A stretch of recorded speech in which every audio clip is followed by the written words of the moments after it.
Talking Tom Heroes Suddenly Super is one of the jetpack shows that Cake re-signed and will be promoting at MIPCOM.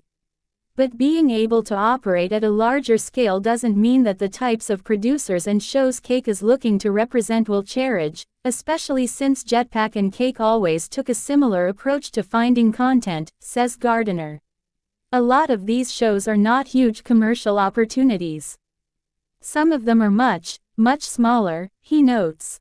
But I've always felt that if you're in the kids business, you've got to be developing and delivering content that is educationally enriching and is serving a kind of greater public need. It isn't just the commercial opportunity.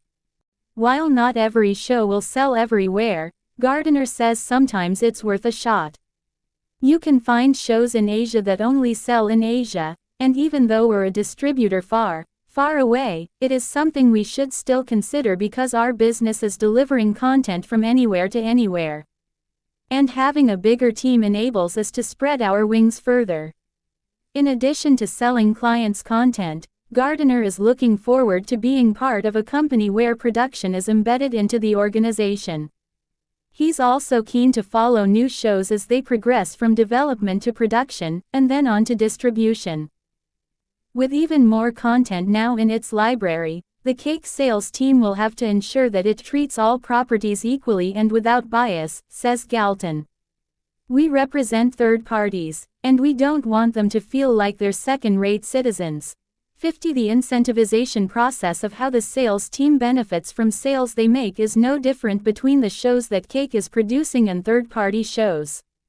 A commission is a commission for the sales team, and we want them to be agnostic when they're in front of a client. Future focus. Although Cake is a much larger company asset-wise, the team of 36 will continue to be careful about how it builds its portfolio.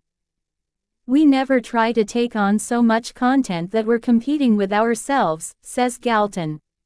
You'll never see Cake launching 6 preschool shows at one time, where we'd be stumbling all over ourselves, because that doesn't make any sense.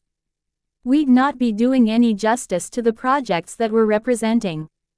We want to make sure that whatever we put our name to is successful, so we bat a lot of projects away because 1. We don't feel they meet the standard that we feel is good for our brand, and 2. We don't want to cannibalize our own efforts.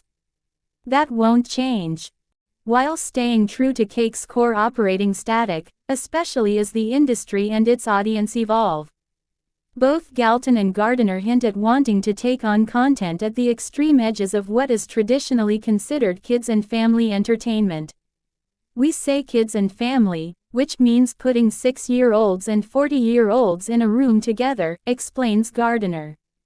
But there's also content that teenagers may be watching with their parents or watching on their own. And at some point, 15 and 16-year-olds are broadening out and trying new genres. It's probably too early to talk about, but we are looking at how the fringe business of kids and how we can develop that. Gardner wants to hear from all types of content producers, no matter what stage their projects are at. Because Cake is more than a distributor, the company is well suited to being a partner that can jump in and add value at any point in the process, he says.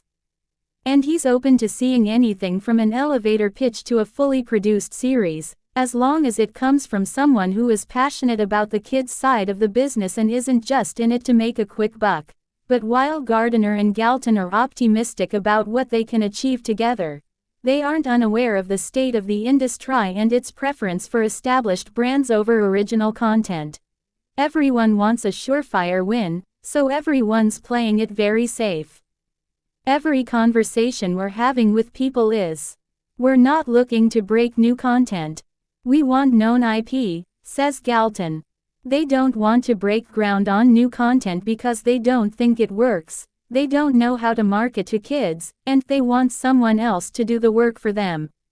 So therefore, you get very vanilla kids offerings on platforms. However, these objections are usually full load closely by. We're also looking for the next Bluey, to which he counters, okay, but if you're not looking to break ground on new content, you're never going to get a Bluey. You have to make some bets, and you have to be brave.